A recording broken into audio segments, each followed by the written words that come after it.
ብፁዕ አቡነ ማርቆስ የቤተክርስቲያን አሁናዊ ሁኔታ በመረዳት ለችግሮቿ መፍትሄ መሆን ይገባል ሲሉ አሳሰቡ።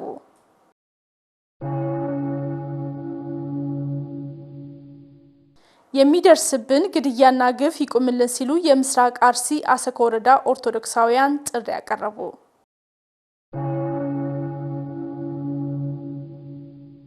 ቅድስት ቤተክርስቲያን የሊቃውንቶቿን ጥልቅ ዕውቀት ይበልጥ ዓለም አቀፋዊ ዕውቅና እንዲያገኝ ለማድረግ ሰፊ ስራ መስራት እንደሚጠበቅባት ተጠቆመ። ተመልካቾቻችን ይህንና ሌሎች ተጨማሪ ዘገባዎችን ወደ እናንተ እናደርሳለን። ከዜናዎቹ ጋር አብራችሁን ቆዩ።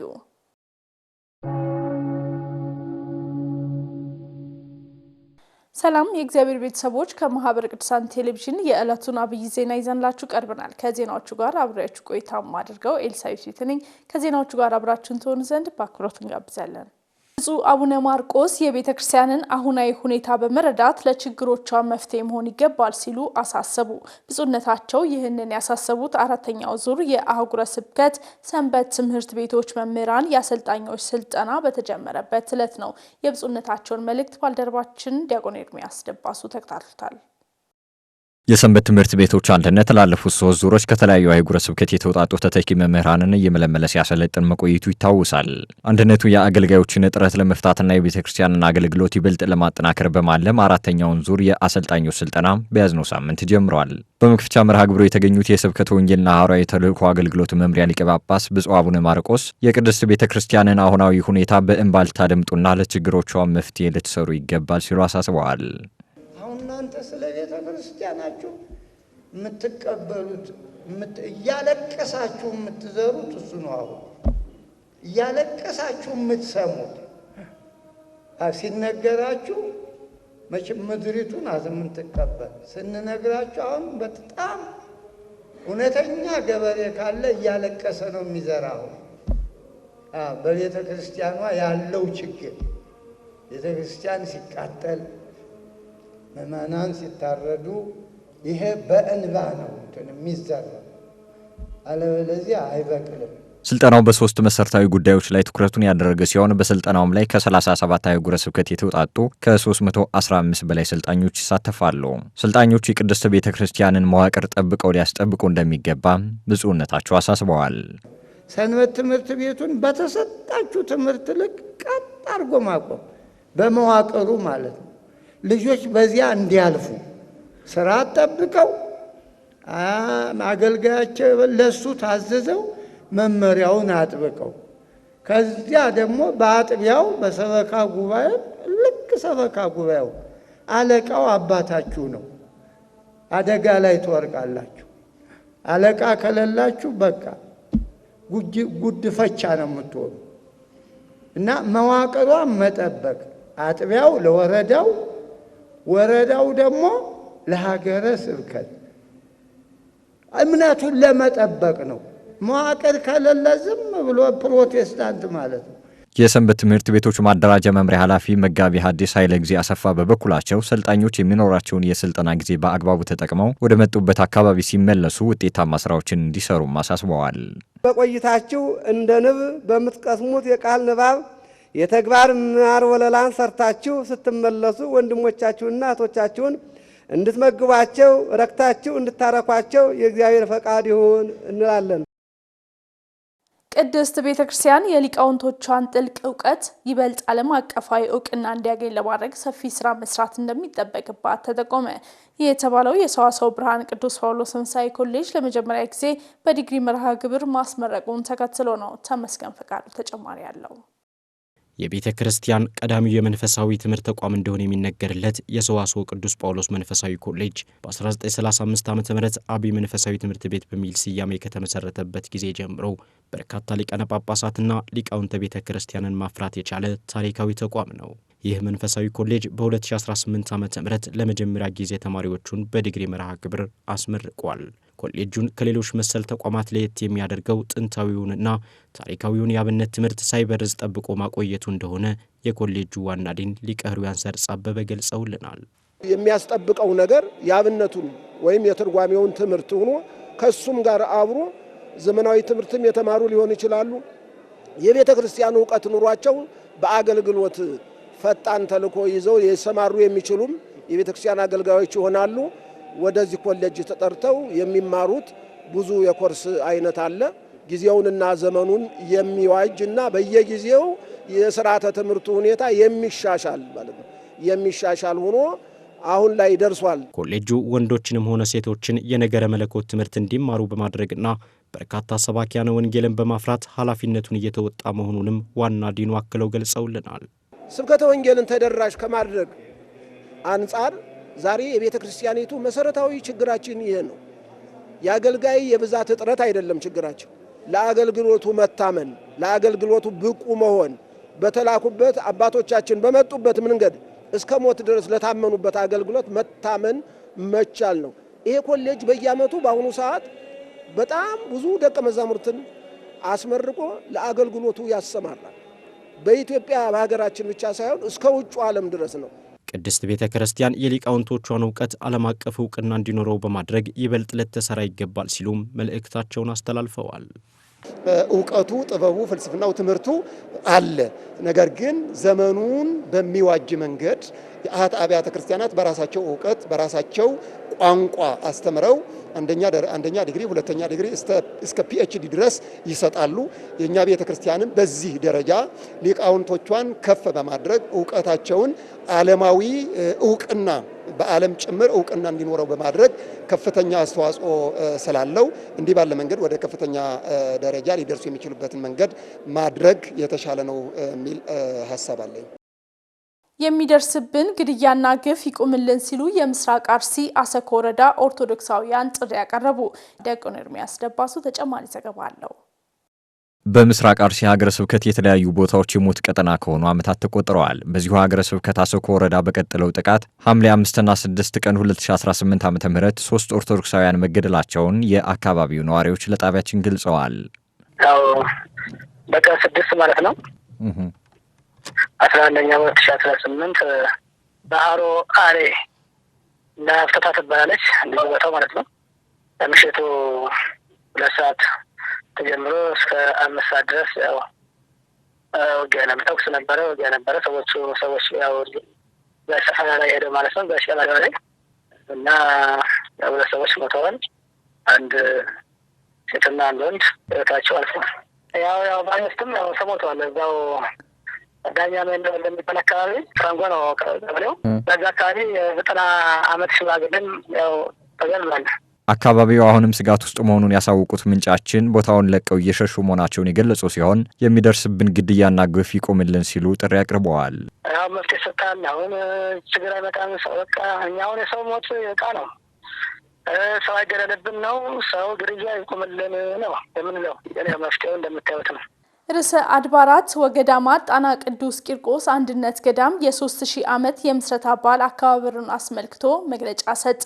የገዳሙን የ3000 ዓመታት ረጅም ታሪካዊና መንፈሳዊ ጉዞ የሚዘክረው በዓሉ በልዩ ልዩ መንፈሳዊ ዝግጅቶች መስከረም 10 ቀን 2019 ዓ.ም እንደሚያከብር ተገልጿል። ታሪኩ አራርሶ ባለታሪኩና ጥንታዊው የጣና ቅዱስ ቂርቆስ የአባቶችና የእናቶች አንድነት ገዳም ከተመሰረተ 3000 ዓመታትን አስቆጥሯል። ገዳሙ የምስረታ በዓሉን ጣና ቂርቆስና የነገ ልዕልናው በሚል መሪ ቃል ሊያከብር እየተዘጋጀ መሆኑን አስታወቀ። የዚህ 3000 ዓመታት ዘውድ የሆነ ዓመት በገዳማችን በመገኘታችን አምላከ ቅዱስ ቂርቆስ ወቅዱስ ያሬድ እግዚአብሔርን እናመሰግነዋለን። ሁላችሁም ኦርቶዶክሳውያን በመላ እንኳን ደስ ያላችሁ እንላለን።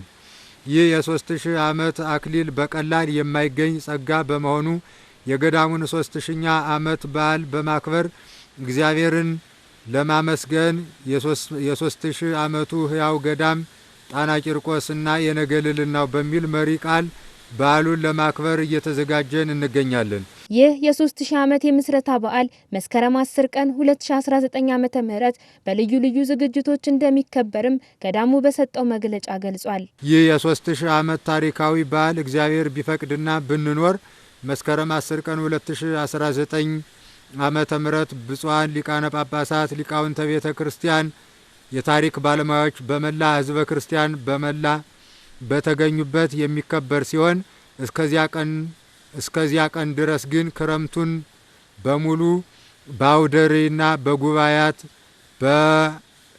በመንፈሳዊ ጉዞ በልዩ ልዩ መድረኮችና መርሃ ግብሮች ስናከብር እንቆያለን። የምስረታ በዓሉ የተሳካ ይሆን ዘንድ የምእመናንና የቤተ ክርስቲያን ባለድርሻ አካላት ተሳትፎ ጉልህ መሆኑም ተነስቷል። በየጊዜ ግብሩም እንደ እግዚአብሔር ፈቃድ የየዕለት መርሃ ግብሩን፣ የየዕለት ስራዎችን፣ የየዕለት ፕሮጀክቶችን፣ ጉባኤዎችን፣ ጉዞዎችን የምናዘጋጅና የምናሳውቅ መሆኑን አውቃችሁ ከዛሬው ዕለትና ከዛሬው ቀን ጀምሮ በየድርሻችሁ በመከታተል የየድርሻችሁን እንድትወጡ በገዳማውያንና እንዲሁም በሰማዕቱ በቅዱስ ቂርቆስ፣ በቅዱስ ያሬድ፣ በእመቤታችን በቅዱሳን ስም እያሳሰብን እግዚአብሔር ለቀጠሮም እንዲያበቃን በያላችሁበት በጸሎትም በሐሳብም እንድታግዙን ከወዲሁ እናሳስባለን። ማህበረ ቅዱሳን ለእረፍት ወደ የአካባቢያቸው የሚሄዱ የግቢ ጉባኤ ተማሪዎችን በሰንበት ትምህርት ቤትና በበጎ አድራጎት አገልግሎት ላይ እንዲሳተፉ ተልእኮ ሰጠ። ይህ ተልእኮ ተማሪዎቹ በትምህርት ቤት ቆይታቸው ያገኙትን እውቀት ተጠቅመው ተተኪ ወጣቶችን እንዲያስተምሩ ለማስቻል ያለመ እንደሆነ ተመላክቷል ስትል ባልደረባችን ታሪኩ አራርሶ ተጨማሪ ዘገባ አሰናድታለች። ግቢ ጉባኤ ተማሪዎች በዩኒቨርሲቲ ቆይታቸው በስነ ምግባር ታንጸው እንዲወጡ ትልቅ አስተዋጽኦ እያበረከተ ይገኛል። በመሆኑም ለእረፍት ወደ የአካባቢያቸው የሚሄዱ ተማሪዎች በሰንበት ትምህርት ቤትና በበጎ አድራጎት አገልግሎት ላይ እንዲሳተፉ ተልእኮ መስጠቱን የባህር ዳር ግቢ ጉባኤያት ኃላፊዎች ተናገሩ። ዘመናዊንም ትምህርት መንፈሳዊንም ሲማሩ ከርመው ተመልሰው ወደ ወላጆቻቸው ዘመድ ወይም ወደሚያስቡት ቦታ ይሄዳሉ። በዚህ ወቅት መስራት ማከናወን የሚጠበቅባቸው አንደኛው ግቢ ጉባኤ የሚሰጣቸው ተልእኮ ይኖራል። ግቢ ጉባኤ ራሱ በዚህ ወቅት ይሰራልን ብለው የሚሰጣቸው ተልእኮ ስለሚኖር እሱን መስራት ማከናወን ይጠበቅባቸዋል። ጊዜያቸው፣ በጉልበታቸው፣ በእውቀታቸው ቤተክርስቲያኒቱ እንዲያገለግሉ ለምሳሌ እናነሳ ሰበካ መንፈሳዊ ጉባኤ አለ፣ ሰንበት ትምህርት ቤት አለ። ቤተክርስቲያኒቱ እውቅና የሰጣቸው ጽዋ ማህበራት ይኖራሉ። ሌላኛው ደግሞ ይሄ ራሱ እያስተማራቸው ማህበረ ቅዱሳን መዋቅራል። ከነዚህ መዋቅራት ሁሉ ገብተው በአንዱ እንዲያገለግሉ መልእክት ይነገራቸዋል። ወላጆች ልጆቻቸውን ሲልኩ በመንፈሳዊ ሕይወታቸው ጠንካራ እንዲሆኑ ማድረግ አለባቸውም ሲሉ አሳስበዋል። ልጆቻቸውን ወላጆች ወደ ዩኒቨርሲቲ ወይ ከፍተኛ ትምህርት ተቋም ሲልኩ ዘመናዊ ትምህርቱንም ጎን ለጎን ደግሞ ግቢ ጉባኤ ገብተው መንፈሳዊ ትምህርቱንም እንዲማሩ ጠንካሮች እንዲሆኑ መምከር፣ አደራ መስጠት እንዲችሉ አደራ ማለት ፈልጋለሁ። በአገልግሎት ሲወጡ ሲወርዱ የነበሩ አገልግሎት በረከት የሚያስገኘው በመጀመር ብቻ አይደለም። በጀመርንበት በረከት እናገኛለን፣ ግን ፍጻሜያችን ማመር ስላለበት ፍጻሜያችን ማሳመር ለአገልግሎት እየበረታን እየጠነከርን መድ ይጠበቅብናል ብዬ አስባለሁ። በእረፍታቸው ወቅትም ወደ ማህበረ ቅዱሳን በመቅረብ ትውልድን ማነጽ አለባቸው ስትል የባህር ዳር ዩኒቨርሲቲ ተማሪ የሆነችው ሜሮን ዮሐንስ ተናግራለች። አስተሳሰባችን ነው ዋናው። አስተሳሰባችን በቃ ካደግንበት ማህበረሰብ መውጣት አለበት። ተተኪውን ትውልድ መቅረጽ አለብን በትክክለኛው አስተሳሰብ ማለት ነው። ያን ደግሞ የሚያደርገው ምንድነው? ወደ ቤተክርስቲያን ሲቀርብ፣ ወደ ማህበረ ቅዱሳን፣ ወደ ግቢ ጉባኤ ስንቀርብ ልክ በቃ መንገድ ጠራጊያችን ነው እና ወደዛ መቅረብ አለብን ብዬ አስባለሁ። ተመልካቾቻችን ለዕለቱ ያዝነው አብይ ዜና በመቀጠል ላይ ይገኛል። የግቢ ጉባኤ ደረጃን ተተኪ መምህራን በዘመኑ ያለውን የማህበራዊ ሚዲያና የቴክኖሎጂ ተጽዕኖን ተቋቁመው መንፈሳዊ አገልግሎታቸውን በአግባቡ መወጣት እንዳለባቸው ተጠቆመ። መምህራኑ ባገኙት እውቀትም ምዕመናንን ማስተማርና ማጽናት ይኖርባቸዋል ተብሏል። ሀብቴ ብርሃኑ በማህበረ ቅዱሳን የአዲስ አበባ ማዕከል ግቢ ጉባኤያት አገልግሎት ዋና ክፍል የግቢ ጉባኤያት ተቋማዊ ልማት ክፍል በደረጃ 1 ሲያሰለጥናቸው የቆዩ 109 የግቢ ጉባኤያት ተማሪዎችን አስመርቋል። ሊቀ ትጉሃን ቀሲስ ዶክተር ሙልጌታ ስዩም የማህበረ ቅዱሳን ስራ አመራር አባል በመርሃ ግብሩ ላይ ተገኝተው ምክርና የአገልግሎት ልምዳቸውን አካፍለዋል። ባደረጉት ገለጻ በአሁኑ ሰዓት እየተስተዋለ የሚገኘውን ቴክኖሎጂ አመጣሽ ተጽዕኖን ተቋቁማችሁ ምዕመናንን በትጋት አስተምሩ ሲሉ ተናግረዋል። በተለይ ከቴክኖሎጂ ከሶሻል ሚዲያው ተጽዕኖ አንዱ እውነትን የሚበርዙ እውነትን የሚከልሱ ሰውን የሚያደናግሩ ወደ አልሆነ መንገድ የሚመሩበትና ትውልዱን የሚፈታተኑበት በተለይ ወጣቶች ለስሜት ወደ አልሆነ መንገድ እንዲሄድ የሚያደርጉበት አንዱ ቴክኖሎጂ ስለሆነ ስለዚህ ልንጠነቀቅ ያስፈልጋል። በልቦናችን ያመነውን ደግሞ የተረዳነውን ያወቅነው ሌላው ደግሞ ምን ማድረግ አለበት? መመስከር አለበት፣ ማስተማር አለበት። ስለዚህ ያቺ የተቀበልናትን መክሊት ምን ማድረግ አለብን ማለት ነው?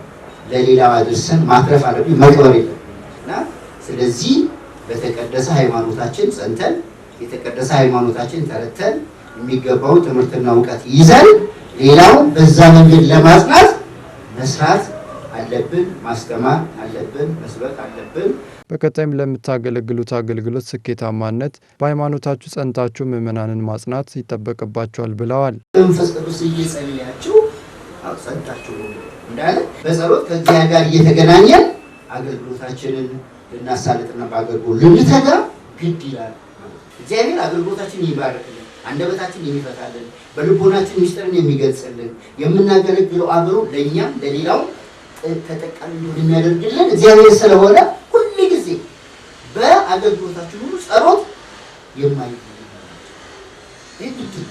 በመጨረሻም ተመራቂ መምህራን በተሰጣችሁ መክሊት በታማኝነት ቅድስት ቤተክርስቲያንን አገልግሉ በማለት ቀሲስ ዶክተር ሙልጌታ አሳስበዋል። በቤቱ በመኖራችን በኃጢአተኛ እየተሳለቅን እንደ ፈሪሳውያን እየተመጻደቅን እንዳንኖር ተምረን አውቀን ሌሎች ቀድሞውን መንግሥተ ሰማያት ሲገቡ እየተጣን እንዳንኖር ለአንድ ጊዜ ለቅዱሳን የተሰጠችው እውነተኛ ሃይማኖት እንድናስጨብጣቸው በእሷ ላይ ከቆሙ ሁሉ ነገር በእጃቸው እንደሆነ እንድናስረዳቸው ነው ማለት ነው የተጠራ ነው።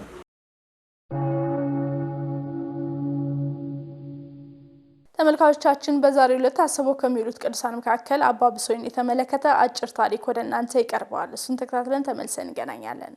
አባ ብሶይ በግብጽ ሰነስ በሚባል ስፍራ የተወለደው ታላቁ ጻድቅ አባ ብሶይ ገና በሕፃንነቱ በእግዚአብሔር መልአክ የተመረጠ የእግዚአብሔር ልዩ አገልጋይ ነበረ።